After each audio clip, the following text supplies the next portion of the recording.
Good morning, everyone, and welcome home to those of you with us in person. I'm Scott Braswell, Executive Director of the Mirage JCC, and we are coming to you live from the Chase Family Holocaust Memorial Garden here at the Mirage Jewish Community Center on the Samueli Jewish campus. It is so nice to see so many of you not behind a computer screen. And we welcome all of those of you who are behind a computer screen joining us on Zoom. And while those of us in the garden can't see you, we're monitoring the chat, and you are definitely here with us in spirit. It is my honor to welcome you to our 7th annual Reflections, our series of programs marking the modern Jewish holidays, Israel's National Day of Remembrance and Celebration. Last year, due to COVID restrictions, we didn't have the opportunity to gather as a community on Yom HaShoah to remember the victims of the Holocaust, or to pay tribute to those who died defending the state of Israel on Yom HaZikaron, or to share in the pride of Israel's achievements on Yom HaAtzmaut. Fortunately, the COVID tide is beginning to turn, and Orange County entered the orange tier just in time for us to be able to open our doors for the season of Israeli holidays. Thank you to the ongoing generosity of Yossi and Donna Hollander, whose vision led to the creation of Reflections at the Mirage JCC in 2014, and Doris and Marty Melnick, who are ardent supporters of all of our cultural arts and Holocaust education programs. We are able to resume our menu of full events. I'm proud to say that this year, the Mirage JCC was recognized by the JCC Association of North America for outstanding programming, and we received a grant from their Israel Engagement Fund. As part of this grant, we will be sharing several of our Reflections programs with JCCs nationwide on a new digital platform called Virtual J. Today, though, we join with millions around the world to commemorate Yom HaShoah. But this international occasion has a special local meaning. Today, we are sitting in our beautiful Chase Family Holocaust Memorial Garden and dedicating the Stephen Feinbarg Children's Holocaust Memorial. COVID delayed our efforts a bit, but here we are, fully vaccinated. 2 years ago, we here at the Mirage JCC decided to bring the Butterfly Project to Orange County. Founded in 2006 in San Diego by educator Jan Landau and artist Cheryl Ratner Price, the Butterfly Project's goal is to take the Holocaust education out of textbooks and create a visual reminder of the 1.5 million children who perished. Over the past 15 years, the Butterfly Project has grown into a global memorial in over 200 cities. As of this date, 268,734 butterflies have been painted, each in memory of a young victim. The goal of creating 1.5 million butterflies is still a long way off, but the impact of the Butterfly Project is already beyond measure. Each person who has participated has learned the story of one individual, one innocent child who died because of blind hatred and bigotry. The painters take the biography card of their child home with them and carry their memory forever. Just to remind you, in 2019, which seems like a lifetime ago, we showed the documentary Not the Last Butterfly in our theater and then invited members of our community to come and paint. Cheryl Ratner Price, who is on the Zoom call, hi Cheryl, came to lead some of the first sessions for our JCC members, and Debbie Moline, our Director of Jewish Education, coordinated dozens of others. Our young philanthropists joined Holocaust survivors from Cafe Europa, learned even more personal stories as they painted together. Sage Hill School and TVT students came to paint. The staffs of the JCC, Jewish Federation, and Jewish Community Foundation came to paint. Many of our JCC board members and young professionals of NextGen and members of the OC Jewish Collaborative painted too. And dozens of our children here in our Club J painted as well. Altogether, we painted 400 butterflies. And our original plan was to simply mount them freely on the wall behind me. And we imagined doing so last year on Yom HaShoah. But during the difficult months of our closure, something surprising happened. Stephen Feinbarg approached us about creating something hopeful and inspiring for our JCC. Together, we wanted to create yet another wow here on our beautiful campus, and so we came up with the concept of this memorial. We called Cheryl in San Diego, who in turn called her fellow artist Helen Siegel, and they designed and executed this magnificent work of art. This memorial, though, is a dynamic one. We expect it to grow throughout the years. One of the reasons why this space that we are in today is one of my favorites is because it ties our past to our future with our Aronoff Preschool joy easily heard. This memorial will grow, and the butterflies will eventually make their way into the playground. I know that some of you didn't get a chance to paint a butterfly, but don't worry, there will be opportunities to do so soon. When a 21-year-old Czech Jew named Pavel Friedman wrote the poem The Butterfly in 1942 while imprisoned in Theresienstadt, he didn't know that his symbol of freedom, the dazzling yellow butterfly that flew up high to escape the ghetto, would become an iconic image. Pavel was eventually deported to Auschwitz, where he was killed in 1944, but his poem lives on. Today, the butterfly represents to us the endurance of the Jewish people and hope for the future. Butterflies didn't survive in the ghetto, but they certainly flourish here and now in our Jewish community. These giant butterflies located next to our preschool playground are watching over our children, inspiring them, making them smile, and reminding them that the future is colorful and bright. While the Holocaust is one of the darkest periods of our past, we hope this memorial will teach our children and grandchildren to never, ever forget. Now, I would like to call up Katie and Ryan Chase and Stephen Feinbarg to unveil the dedication plaque and naming, and have Stephen share a few words with us. Okay. Yeah.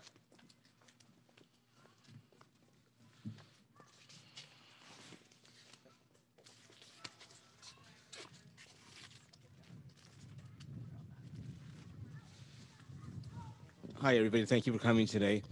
I'm deeply honored and humbled by the opportunity to dedicate this very moving and meaningful memorial to the 1.5 million innocent children who were murdered during the Holocaust.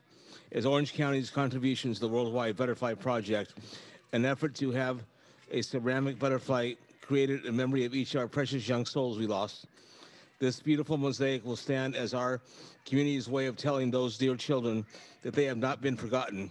They will never be forgotten. As Jews, we do not turn our backs on our past. No matter how painful it is, we make sure to learn from our past and to share those lessons with our fellow human beings, so as to ensure a decent, moral, and civilized society. One lesson to be learned from the senseless slaughter of innocents, that an anti-Semitism and intolerance must always be called out and stamped out before it has a chance to fester and cause horrible destruction. The forces of hate, bigotry, and deception must be met by even stronger forces of love, goodness, and truth. It's especially meaningful to me that this new memorial is situated in the Chase Family Memorial Garden, which was dedicated by my sister, Nancy, and her husband, Irv Chase, in loving memory of Irv's late parents, Saul and Faye Chase, who were themselves survivors of the Holocaust. I had a very close relationship with Saul and Faye Chase.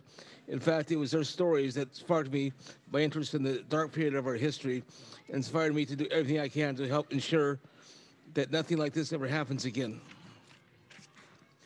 I also find it very meaningful that the memorial is located in the JCC. Among its many community outreach programs, offers a preschool in which young children are taught about our Jewish heritage, culture, and tradition. Indeed, the best way of all is to memorize 1.5 million young lives brutally cut short is by educating the next generation. In this way, those precious children will not have perished at all. But like caterpillars shedding their cocoons, they emerge like colorful butterflies in the persons of today's children, spreading their wings and soaring toward a better future for the Jewish nation and all of mankind. Thank you so much for participating in the ceremony, whether in person or on Zoom. Israeli Chai, a nation alive, Israel lives. Thank you.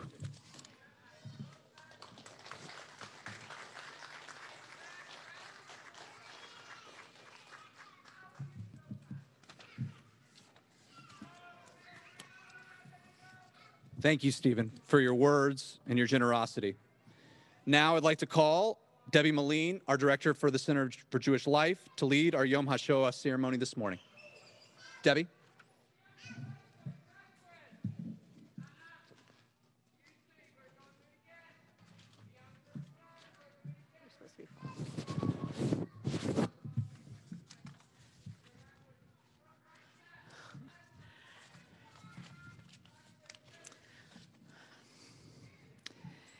In 1951, 3 years after the establishment of the State of Israel, members of the young government chose the 27th of Nisan as the date for the Jewish state to memorialize the millions who had died in the Holocaust.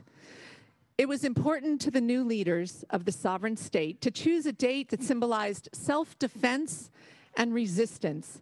So they chose the 27th of Nisan, a week after the end of Pesach, to recognize the courage of the fighters of the Warsaw Ghetto, who launched their uprising on Erev Pesach 1943.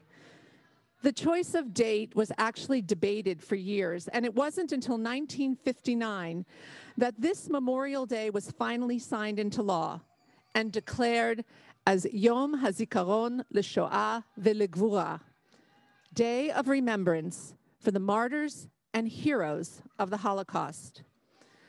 This complex name recognized that everyone who endured the horrors of the Nazis, both those who died and those who survived, must be remembered. Not every person took up arms, but every single person who gave every ounce of energy to cling to life was a hero. It has been 76 years since the Holocaust ended, and most of the witnesses to the events are gone from this world. The details of the stories they told are fading. Even those of us who have learned the history well and care about transmitting it are finding that it's getting harder and harder to convey the magnitude of the Holocaust to the next generation. In our incredibly fast-paced world, it's challenging to remember what happened 7 or 8 decades ago. But only through remembrance can we foster the hope that the Holocaust will never reoccur. We know too well, and we are constantly reminded, that anti-Semitism has not been eradicated. Prejudice and bigotry and white supremacy are evident all over the world, even here in our own community. But when we remember, when we really internalize the lessons of what happens when hateful ideas and despicable deeds are left unchecked, when we allow ourselves to feel a piece of the pain, when we become determined to stand up for the persecuted and more empowered to speak out against any sign of blind hate. So how do we remember? We remember by not allowing 6 million to become a trivial statistic, by not allowing those who died to be anonymous, by not referring to generic victims, but acknowledging that each of them were mothers and fathers and siblings and friends and sons and daughters. We remember by saying the names of those who are no longer here and by rescuing the details of their lives from oblivion, especially the names of the children who never had a chance to have children of their own who could remember them. Today, we are really fortunate that we will hear about several special individuals. I urge all of us to listen carefully to the names and to their stories and to remember them. It's now my honor to invite up Katie and Ryan Chase.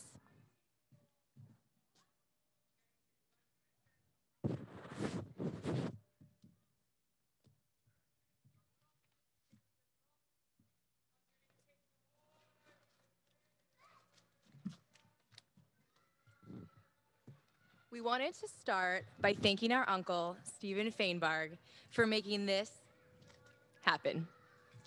We are incredibly grateful that you have given our Jewish Community Center this beautiful and meaningful opportunity to be a part of the Butterfly Project and to honor the children lost in the Holocaust.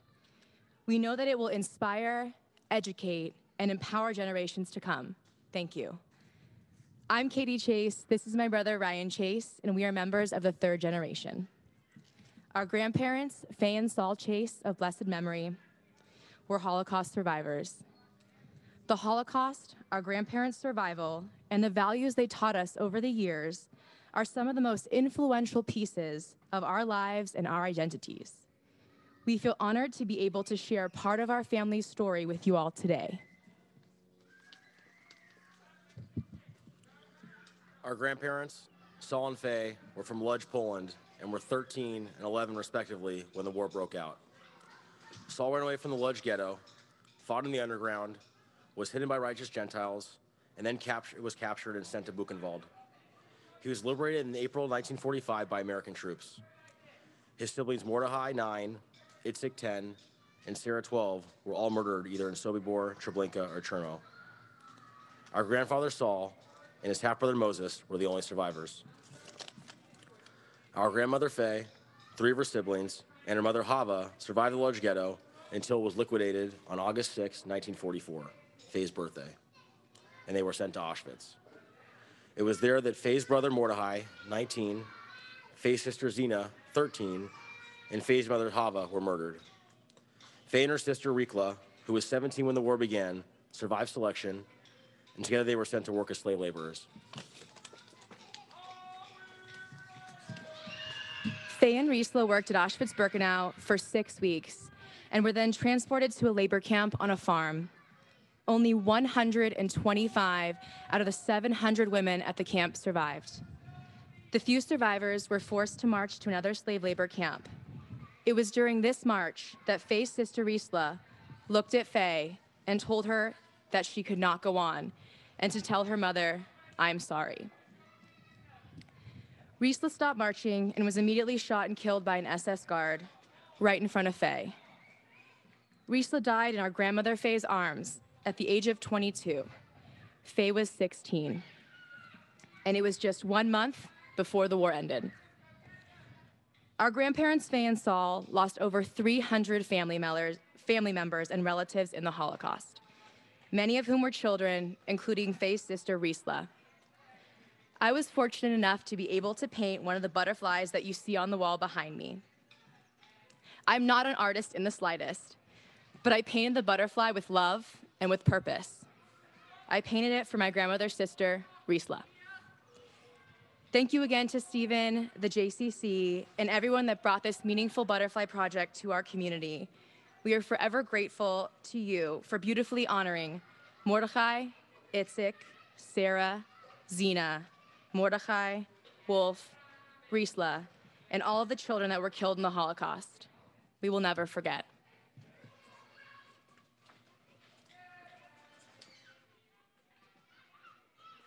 Now I'd like to call up Yossi Hollander to speak about his mom.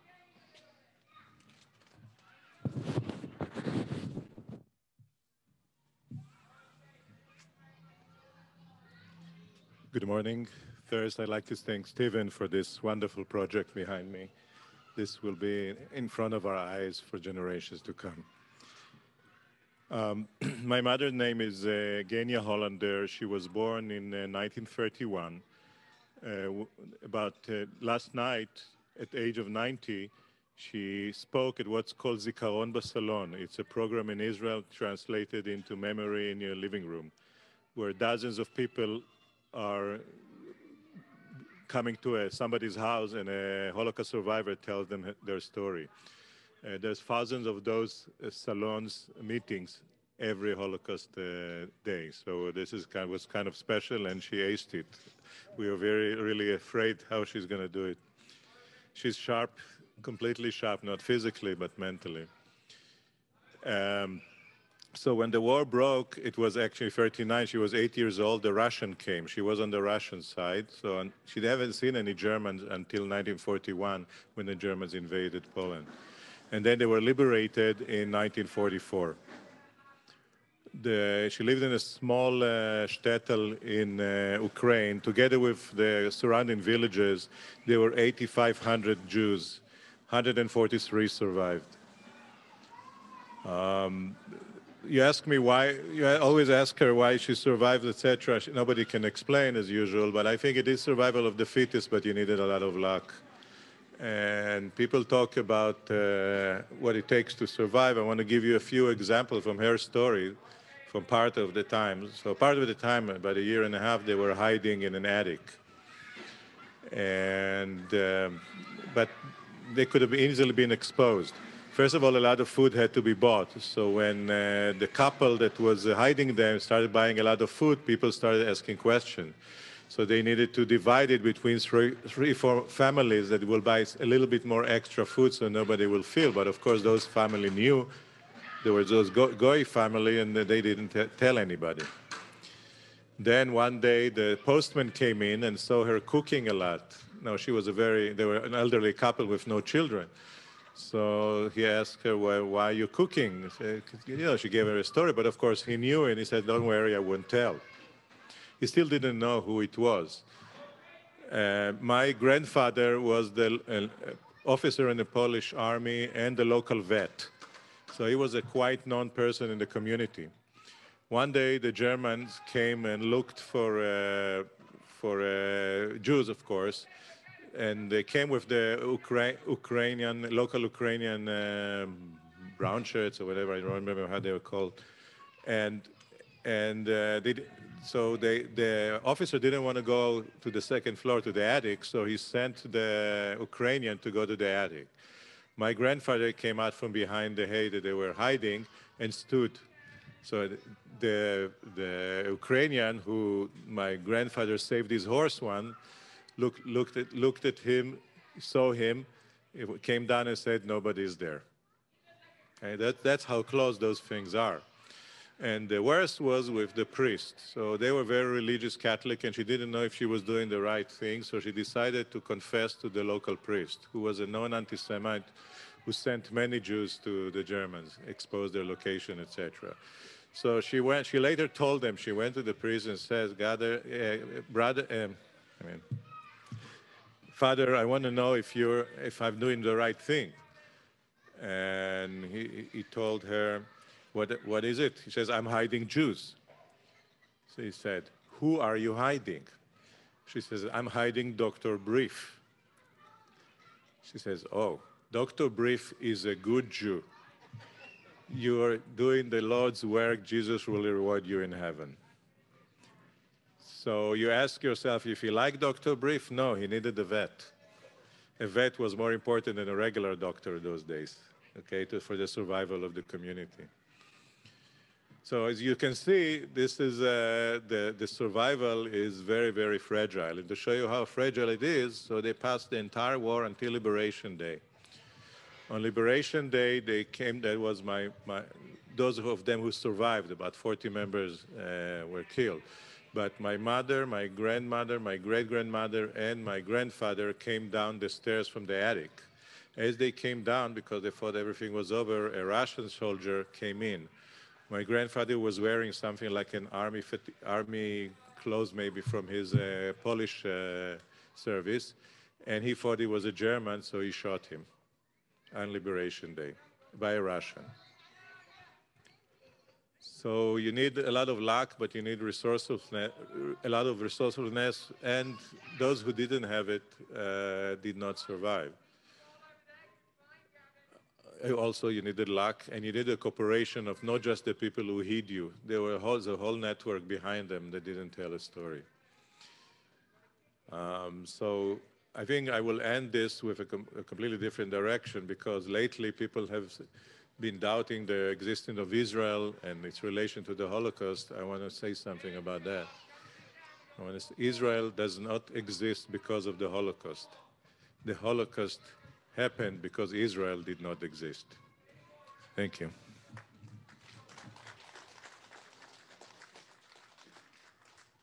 Thank you, thank you, Yossi. Now I'd like to call up Doris Melnick.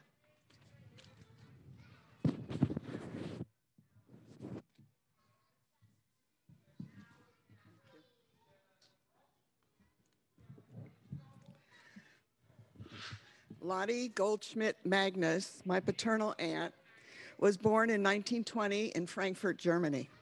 the younger sister of my father, Hans Ernst Goldsmith. Until the age of 14, she attended the Jewish school in Frankfurt known as the Philanthropien. In 1934, the handwriting was on the wall, and the family could see that evil lurked ahead.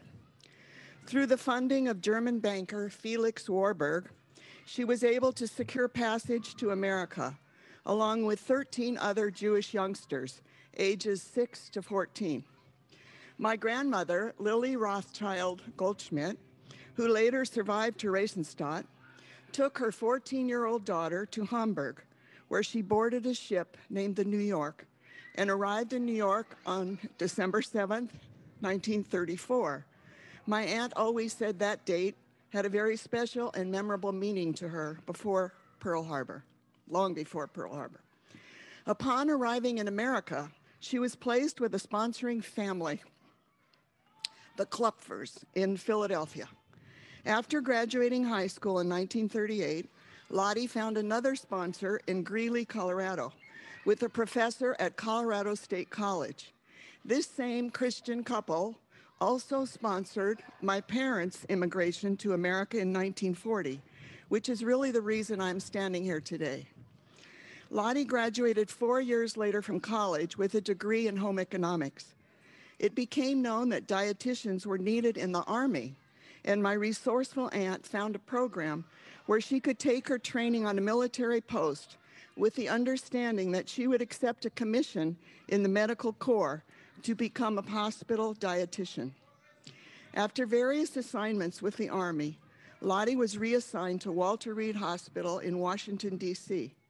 She told of a memorable experience at Walter Reed with General Dwight D. Eisenhower when he asked her to stop by for his meal orders for the day. Hearing her German accent, he asked her to be seated and bombarded my aunt with questions about her background. He had just been in Frankfurt and returned and was very interested in her memories of her hometown, and she was interested in what he saw.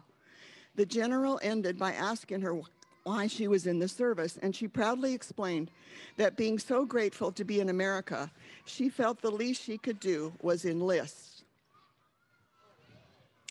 Although she was not a Native American, I believe she was part of what Tom Brokaw called the greatest generation. Another story my aunt used to tell was that while stationed in Hawaii, the switchboard received a telegram in German. Lottie studied it, but did not recognize the name. My grandmother Lily, a widow, remarried Arnold Solomons, so the telegram was regarding Lily Solomons, not Lily Goldschmidt. Finally, she realized her mother was alive. She fainted right then and there, but no one knew why because they couldn't read it. Later, when she entered the mess hall for lunch, word got around and the officers stood up to honor the survivor of her mother, my grandmother, from the concentration camp Theresienstadt. As a side note, Arnold Solomons, 2 grandchildren, found me via the magic of the internet. And 2 years ago, we were reunited in Germany, where they first learned about the Goldschmidt family, including my aunt and father. In her later life, Lottie was able to locate some children that she traveled to America with on the ship. They had several reunions, which meant so much, sharing these memories as adults. My aunt and uncle lived in Portland, Oregon, raised my 2 cousins who also served in the military and are treasured members of our small family. Lieutenant Lottie Goldschmidt Magnus, daughter, sister, wife, mother, aunt, grandmother, patriot, lived an American life, passed away in 2006, age 86, in Portland. We are so fortunate to have this sacred Holocaust Memorial Garden made possible by the Chase Feinberg family. We will never forget, nor will the many people who passed by on Main Street forget our ancestors who perished. We are proof that the Nazis did not win. Thank you for this opportunity to share another of my family's connection with the Holocaust.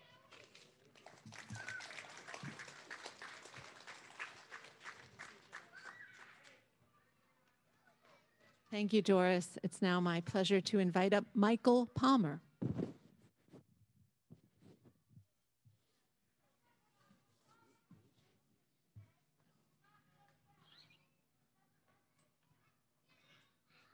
wish this memorial. Can you kind of see it? Later on, perhaps you can visit. I wish this memorial plaque that I put together in 1970 could be seen. Perhaps after the presentations, you can come by and look at it. My name is Mike Palmer, originally Polansky. My family on my father's side is from Łódź, Poland. We're going to discuss one individual, young 9-year-old boy, depicted right here, I call the Shana Punim, which was from my father's first marriage in the 1920s, where he had 2 sons, this boy here, Shimon Polansky, and at 9 years of age, and at 7, another Paul Polansky. We'll get back to Shimon in a moment. The city that my father was from, and it was discussed earlier at a presentation, the city of Łódź was truly a multicultural city prior to 1939, to the German invasion. The city was primarily textile manufacturing. My father was a seamstress. He was also a ladies' clothing wear designer. And to fast forward to his arrival in America in 1947, after being interned in Auschwitz, he developed Napo of California, which was a fashion distribution company of some renown in the 7 western states, ladies' apparel. My father, Nathan, Napo, had 2 sons. One of them, as I mentioned earlier, is Shimon. Where Shimon plays into this is extraordinary and sad, absolutely. The top part of the figure, this top part of the sketch, indicates the city shield of Łódź. Łódź, or Łódź, is named after a river port of the Warta River, and it was the 3rd largest city in Poland prior to 1939. The city itself was divided, and I said it was quite multicultural, into 3 sections. The Polish Jewish section of about 300,000, the second 300,000 by Polish Catholics, and the third of the 3 groups by Volksdeutsch, or German nationals. This was prior to the German invasion. Everyone seemed to get along very well. Generally speaking, there was anti-Semitism, but it wasn't as virulent as in other cities such as Krakow and Warsaw, but it was still pretty bad at times. And Dad's brother, my uncle, believe it or not, through a fluke of travel, was born in what is today Gdansk, Danzig, in Prussia, a vassal state of Germany. As such, in World War I, this uncle of mine, and I'm referring to him for a moment, my father's brother, ended up in the Wehrmacht as a soldier and eventually an officer in World War I. That saved Uncle Israel's life. What did save his life was that in the late 30s, living in Kolberg, a suburb of Berlin, with his family, German Jewish family, he was granted passage to get a boat in Bremen to come to Cuba, and he survived, ended up in Chicago, Illinois, as a leather goods manufacturer. My father, on the other hand, ended up going the wrong way. He was born in Berlin, but only on a fluke of travel. The city, the family being from Łódź, hundreds of years. So here this depicts the invasion, the German invasion in September of '39, prior to the construction of the Łódź ghetto, which was dedicated, or the first stones were laid for the ghetto in the ghetto walls, April 30th, 1940. This 1970 commemoration marks the 30th anniversary of the founding of the Łódź ghetto, which my father was a representative in the textile industry for German manufacturing of German uniforms. And that's what saved his life. Unfortunately, in late 1943 or 1944, His first wife and 2 sons were exterminated in Auschwitz. My father was left behind in the ghetto to work for the German military at the time, basically slave labor. The good fortune was that he did have the chance to survive Auschwitz because his transport to Auschwitz was quite late in the war, beginning of 1944. So at that time, he was able to survive in Lager Dornau, which was a German slave labor camp, surviving Shimon.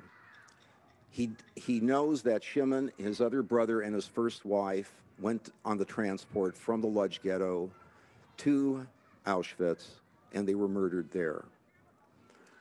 So I'd like to thank everyone, and especially Stephen, especially Scott, Jay Witzling, and everyone who is here today to commemorate this wonderful, wonderful monument to Shimon and to all of the 1.5 million young people that perished in the Holocaust. Thank you.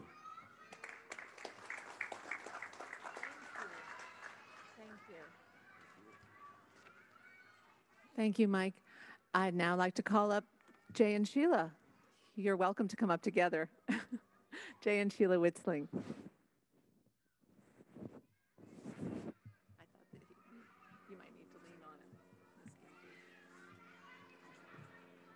Today we commemorate the children of the Shoah, those who perished and those who survived. This is a small part of the survival story of my mother, Helena Wilczkowska Hershkowitz. My mother, Helena, was born on the second day of Rosh Hashanah, 1927, in Książ Wielki, Poland, near Krakow. She was the oldest of 5 children. The other children in the family were Shlomo Mendel, Yosef Baruch, Moshe Natan, and Esther Hannah. My mother was the only one in her entire family to survive. My grandparents, Cheva and Shmuel Zomvel Wilczkowska, owned a wholesale bakery for bread and rolls at 19 Warwaszka Street. They lived above the bakery with my grandmother Zisla. Growing up, my mother Helena attended the neighborhood public school and afterwards went to Cheder. In 1939, all the Jewish children were expelled from public school. My mother Helena was 12 years old. Then the Germans entered the town and the shootings began. In 1940, the bakery was taken away and the family forced to flee to Plezhev, where a ghetto was started. Conditions were frightening, and families were forced there from other towns, crowding into any available space. In June 1942, shootings and roundups of Jews became more intense. Helena's father tried to find a hiding place and took her to the home of her Gentile teacher in the countryside. When he went back to get my grandmother and the younger children, they had been taken away. They had been swept up in the roundup and were never seen alive again. Helena was 14. In spring of 1943, she and her father were smuggled into the ghetto in Jaev. Polish overseers were put her father on the railroad work detail. Helena and the ghetto children were rounded up and put in jail. They were to be sent to Auschwitz. While in jail, Helena watched the local Polish girls who came and went. They were bringing the prisoners food, and at the end of the day, they were walking back to their homes. When one of these girls asked my mother why she wasn't leaving with the other Polish girls, Helena got up and walked out of the jail with them. If they thought she looked like a Polish girl, she decided she would take the risk and leave. She hid on freight trains, in barns, and was rounded up 2 more times. She was put to forced labor in a munitions factory making bullets for the German army. She lived in terror that she would be shot or the gunpowder would blow them all up because her hands shook so much as she packed the bullets. Conditions were beyond horrible, and the workers were dying of typhus. Desperate, Helena decided to escape by positioning herself to file out of the camp at the end of the workday with the Polish women overseers. A guard yelled for her to stop, but she kept on walking.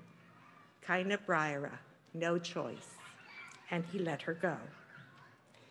She had heard gossip in the factory that German families were looking for Polish girls to be household help, and Helena got on a train and headed to, of all places, Lauenburg, Germany.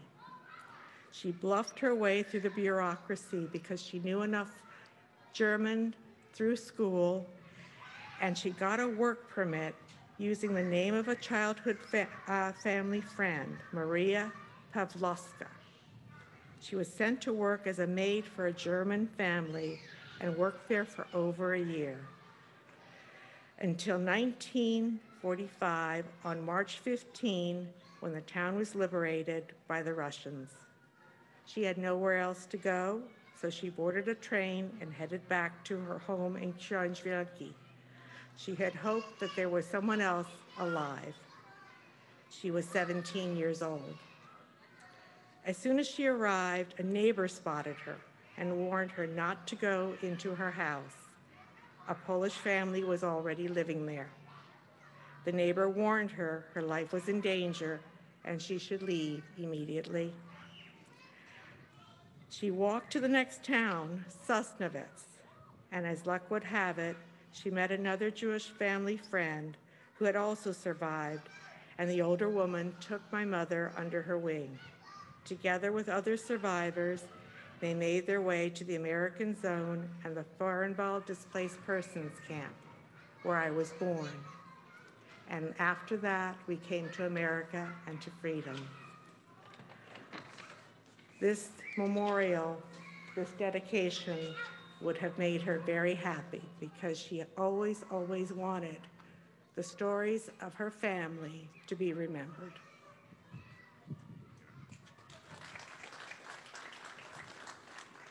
Thank you, Sheila. And welcome everybody too. It's my parents, Frank and Esther Witzling, lived in a shtetl called Horodenka, in a place called Galicia. Galicia was in the eastern part of Poland, kind of near the Soviet border. And in 1939, the Germans bombed Poland, took over Poland. And for those of you who might not remember, during that time period, the Germans and the Soviets had a pact. And that part of Poland where they were part of became part of Ukraine and was controlled by the Soviets.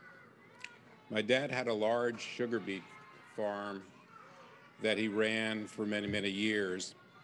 And the Soviets wanted him to run a lot of the estates to make food for the soldiers, the Russian soldiers that were fighting the Germans at the time. And as a result of that, he gave his farm, his own personal farm, to one of his Polish workers, Zygmunt Jankowski. Turned out to be one of the most brilliant things in this remarkable story that he really did. By 1941, just moving ahead quickly, the Germans took over Poland and there was going to be an action, as they called it, in the town of Horodenka. My dad was working in the stables at the time for the Kreishauptmann, the German colonel that was actually running the town. And when the Gestapo came in, General Hack, the Kreishauptmann told him to hide in the hay, in the attic, in the barn. Don't come out. And the rest of the people in the village, there was like 4,000 Jews in the village of Horodenka, in the shtetl. They were taken on trucks and marched to a mass grave, which was dug.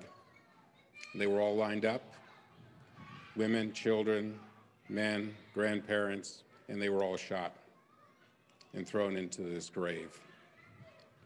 After a couple days, with a few activities going on, the girlfriend of the German colonel gave my dad permission to go back to his home. He had to have a special sheet of paper to do that. And he did, but it was totally unsafe. And Zygmunt, who was taking care of the farm, agreed to hide my mother and my father in an underground bunker underneath their house, in the ground, in the dirt.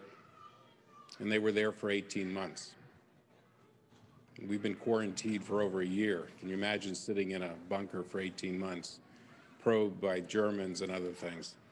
At that time, my parents had 2 kids, Gary, my brother, and Fanny, my younger sister. Gary was taken by Zygmunt and his family and raised as a Polish little boy. He was approximately a little under 3 years old when they went underground. And he couldn't see my parents because if he said something about them, the neighbors would know, the neighbors would turn them in, and everybody would be killed. So they had to be very careful when they ever came out of the bunker in the middle of the night just to see what's going on. He was dressed as a poor Polish dirty boy, but he was circumcised also, which is kind of a giveaway, and he had to be extremely careful. My sister Fanny was about 3 months old at that time, and they gave her to another Polish family who turned out to be a little too afraid to keep her, and she was killed. After about 18 months and they were liberated, they came out of the bunker, and my brother Gary had to realize he had other parents because he had become pretty much accustomed to Zygmunt and his family. So at about 5 years old, they took on their trek and went to Sweden. And from Sweden, they came to America. And lo and behold, they had me. So it's kind of the evolution of the story. And Fanny and her butterfly are up there somewheres. And we just wanted to thank the Feinbergs and the Chases for all they've been doing in keeping this memory alive. All the rest of my father's parents, family, as well as my mother's, were killed in the Holocaust. Thank you. Thank you, Jay and Sheila. And now I'm honored to invite up Yossi Alter. He's a physical trainer here at the J, also the son of Holocaust survivors, and he will lead us in Kaddish. So if you are comfortable standing, please join us for Kaddish. The words are on your table. Thank you. יתגדל ויתקדש שמי רבה, בעלמא דיברה קירותי והמליך מלכותי, בחייכון וביומכון ובחיי בכל בית ישראל, בעגלה ובזמן קריב ואמרו אמן. יהא שמי רבה מבורך לעלם ולעלמי עלמיה.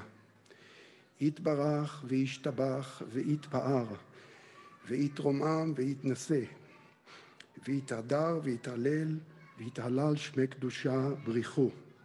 לעילה מן כל ברכתה ושירתה, תושבחתה ונחמתה, דאמירן בעלמה ואמרו אמן. יהא שמי רבה מן שמיה, וחיים עלינו ועל כל ישראל, ואמרו אמן. עושה שלום במרומיו, הוא יעשה שלום עלינו ועל כל ישראל, ואמרו אמן.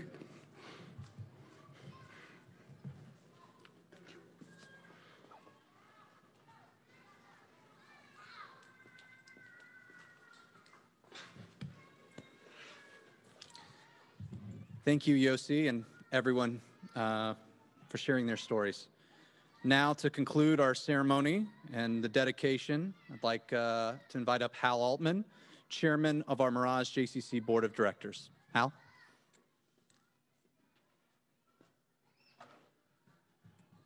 Well, I had written a speech that I thought was full of wisdom and meaningful words, but after hearing what I heard this morning, there's nothing that I could say that could compete or compare to the stories you've heard. I am fortunate My grandparents were not in the Holocaust, so I can't share the same feelings that you have, but this has been an amazing morning. So I'm throwing my speech away, and we'll just start with the public announcements, okay? First of all, there isn't enough gratitude we can give to Stephen Fainbarth for his generosity to our Jay, from the day we opened to today's beautiful Children's Memorial. This amazing display of love is a dedication to remembering the children who endured the Holocaust and reminds the world that this can never happen again. Yet for families like the Chases, Melnicks, Hollanders, Palmers, Witchlings, and untold others, this is a memorial that will continue and honor and remember their brave loved ones. It will continually teach our children what sacrifice was and is in order to protect with pride their Jewish heritage and never, never forget the Holocaust. A special thanks to you, Stephen, Sandy, Nancy, and Irv, and everyone else who has been part of these gardens for giving our community a living symbol of Jewish history that can live on here at the J, where generations of Jews and non-Jews can stand in these gardens and feel as if they are still living our Jewish history. Thank you, Yossi, for leading us in the Kaddish, and everyone here who has taken part today. For those of you who are here, please help yourself to food out inside. Now comes the important stuff. For those who are part of this ceremony via Zoom, you can be in here in person next Saturday night, April 17th at 8 p.m., when we will be gathering in our theater, socially distant, of course, to celebrate Israel's Independence Day. There will be plenty of Israeli wine and plenty of laughs as we roast and toast Israel on her 73rd birthday. We have 3 terrific comedians zooming in from Israel and New York, and we can all get together and have a great time. The event is free, but please register on our JCC website so we know how many tables to set up. All COVID guidelines will be observed. I can finally say, welcome back to the J. We are open and ready for business.